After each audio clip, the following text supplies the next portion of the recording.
welcome back, watch fans. We're talking about making big, huge money with watches. How do you make big money with watches? Are you wondering about that? Well, I got good news and bad news for you. That's right, my friends. I have good news and bad news for you. We're going to be talking about how you can make some big money with watches. Now, before we get started on the list is the Rolex Yachtmaster.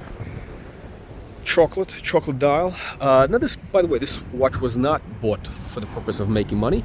However, my AP, the Patek Philippe's, some of the vintage Rolex, yes, they were bought, well, obviously for a purpose of enjoyment, but also it's nice to make money. Isn't it nice to make money with the watches you own? Doesn't that give you a great feeling knowing that not only are you enjoying wearing these great watches, but also they are increasing in value, possibly every second of the day. Now, how do you position yourself to make huge, bigly money with watches? Well, I got good news and bad news for you. Well, the good news, are you ready for this? The good news is there's always a new bus going to the moon. A new bus going to the moon was actually an expression I heard from Asher Edelman. Who's Asher Edelman? Asher Edelman was one of the big original Wall Street corporate raiders in the 80s. The character of Gordon Gekko in the movie Wall Street actually was kind of modeled after him. And I actually met this gentleman when he had gone into the art business about 10 years. I met him about, I think it was 10 years ago. And he told me about this expression. There's a new bus. There's always a bus going to the moon, in reference to, there's always a new trend. There's always a new hot next thing.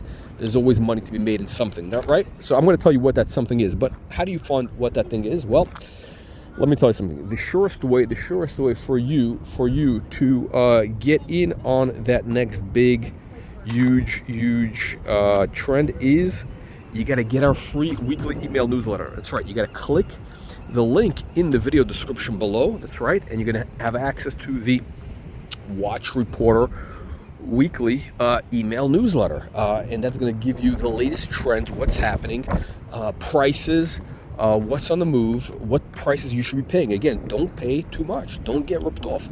Don't get ripped off by these Muppet Boiler Room channels, these tomato cans. We talk about AP, Patek Philippe, Rolex, Le Culte, and other fine brands. That's right. We have the coverage of everything that you need, so that you can become a successful, prosperous watch collector, right? That is what this newsletter is all about. So click the link in the video description below. And by the way, tell all your friends. Now, I'm going to share with you some insights about what I believe. I'm just going to, off the cuff, a couple of insights for you, just to give you some value here. Here is what I believe is a trend that is developing right now.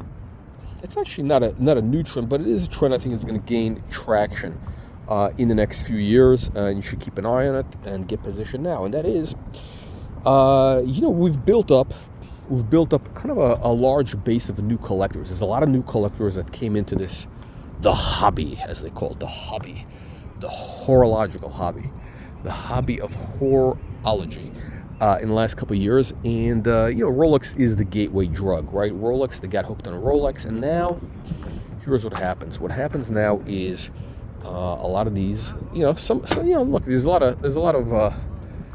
is a lot of, okay, we get mushrooms. So there's a lot of new people that came into the hobby, and what's going to happen is there is going to be, in my opinion, or it's already happening right now, but there's going to be a percentage of them will become more sophisticated. They're going to get, how do they say, go down into the rabbit hole, as they say, right? So they're going to be looking for interesting new things, right? They're going to be looking for things off the beaten path. And I think that a lot of them will start going into kind of areas which are, some of these offbeat brands. Now, we had actually Eric Wind, the big watch dealer. Well, actually, I shouldn't say big, but, the vintage watch dealer, Eric Wind, well-respected guy, right? And, I asked him, what do you think is going to be the next big thing, right? And we were talking about Universal Genève, right? Which, by the way, is going to be relaunched by who? By what are it called? Breitling. Breitling is relaunching Universal Genève, and that is going to put a focus, in my opinion, on some of these offbeat brands, right? So they're going to push Universal Genève, and what that's going to do is people are going to think, well, what else is out there? What else is kind of sort of off the beaten path that I may not be aware? Because again, the Universal Genève is really not that well of a known, it's not really a known brand these days, right? So they're going to have to, Breitling is going to have to do a big push to, get the, build that brand. So he mentioned Vulcain. He mentioned Vulcain as the next big thing, Vulcain, and they have a watch called the Cricket. Now, in my opinion, I don't think the Vulcain is going to have that much traction. I just don't see it as that much of an interesting watch. But I do see a couple of things which are actually quite interesting. And the good news is this, right? They're all relatively cheap watches. Like we were talking about the Zenith. What was it? Sort of these oddball 70s watches. These 70s watches. We had a video on one of our live streams last week. We're talking about some auction results, and what was the watch? It was the Zenith. What was the name? I forgot, but it looks very similar to the AP, the Audemars Piguet concept, the Royal Oak concept. It looks very similar. What was the brand? What was the name of the model? It escapes me. You're going to have to watch some of our videos. But it had that very similar look to the Audemars Piguet Royal Oak concept. And you know what I think is that, oh, look at this. Crabs. We got crabs. Unbelievable, but true. Look at this. Guys, you get some live entertainment here. Wow. It's real. Look at this. Let's get big crabs.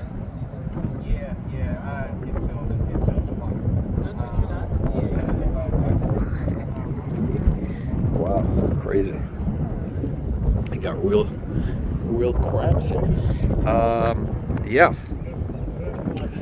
Anyhow, back to the story of hot watches. So, I think there's a couple of interesting brands that are bubbling under the surface that you're gonna get into, that you can get into for, I don't know, $1,000, a couple of grand maximum. You have brands like Eberhard. You have a couple of these oddball brands. I mean, not oddball. I mean, they're just not. They're off the beaten path. And I think what's going to happen is a lot of the collectors, again, this I'm not telling you anything that hasn't been actually going on for a while, but this trend, I believe, is going to accelerate. It's going to accelerate because, whatever you had in the last, let's say, the watch collecting thing has been building, let's say, I'll just say 10 years, right? For 10 years plus, it's been kind of becoming more and more mainstream, right? But what's happened is we've hit critical mass, right? We've hit the real inflection point for oddball brands, okay? So you had stuff, you've had definitely prices have more than doubled in the last, or tripled even for a lot of these oddball watches, stuff that you could get for, $300, now is $1,000, right? So, but the big money is going to be made in the next couple of years, because those watches that were $300, now they're $1,000. People are going to say, oh, wow, it's tripled. No, well, look, do you want to make $600 or do you make $1,000? Right. Well, because look, the guys who bought for $300, now it's $1,000. A lot of them probably sold it, right? They made $600. I think they're a genius, right? But now, a lot of these people, the new collectors, are going to start going into those brands. So you have there's much more people now than there were sort of in the horological hobby, 10 years ago, right? You have a lot more people who are going to start, kind of going into these, side tracks, right? A lot more people. And so those watches that went from 300 to 1,000, now they're going to go from 1,000 to maybe 2,500 or something, right? So what that means is the real money, so $1,500, is going to be made in the next few years. Now again, look, I'm not saying you're going to get rich. I'm not saying you're going to get rich on these oddball independent watches. And again, I don't think any of them are really going to go to the moon, okay? These things are not going to go to the moon. But I do believe that there will be, things where you can double or triple your money over the next couple of years, and they're accessible, right? They're very accessible. They're fun. They're different, right? I mean, look, you don't want to be wearing the same shitter watch that everybody else has. You don't want to be wearing like this. You don't want to be wearing a Rolex Yacht Master. I mean, it's good to have one, but the problem well, actually, no, I haven't run into too many people who have a Yacht Master, because most people are out there peasants who are wearing the Submariner. So look, the thing is, the Submariner, the black Submariner, you're gonna run into millions of people wearing that, right? And look, some people, they just like to fit in. A lot of peasants, they like to fit in with other peasants. The peasants want to be around other peasants. It gives them a feeling of security. They don't want to be aristocrats, right? The peasants want to be around other peasants. That's why they wear the black Rolex Submariner. They wear the Rolex Explorer black dial. They wear the GMTs, because when they see other peasants, it's a signal. They see another peasant wearing that watch, they know, okay, I'm okay, you're okay, right? I think there was a book by that name in the 60s or something. But they see another peasant with that watch, and it makes them comfortable fitting in with other peasants. Look, being an aristocrat is not easy. It's not easy being an aristocrat, with a yacht master, with a yacht. It's not easy. It's not easy. But look, there's a price for everything. There is a price for excellence. You get high production value of dogs making feces. This is what you get here on this the number one horological channel. Where else do you get to see, beautiful girls jogging, dogs defecating? Actually, I don't know if that beautiful, but actually no. I think she needs to work on the what do you call it? The ass. The ass needs some help. That is the situation, my friends. That is the situation. Make sure you click the like, subscribe button. You join our number one YouTube channel, and you get access to our free weekly newsletter, so that you become an aristocrat. You don't want to become a peasant. You want to liberate yourself from the peasant mentality, the matrix, and become an aristocrat with the Watch Reporter channel.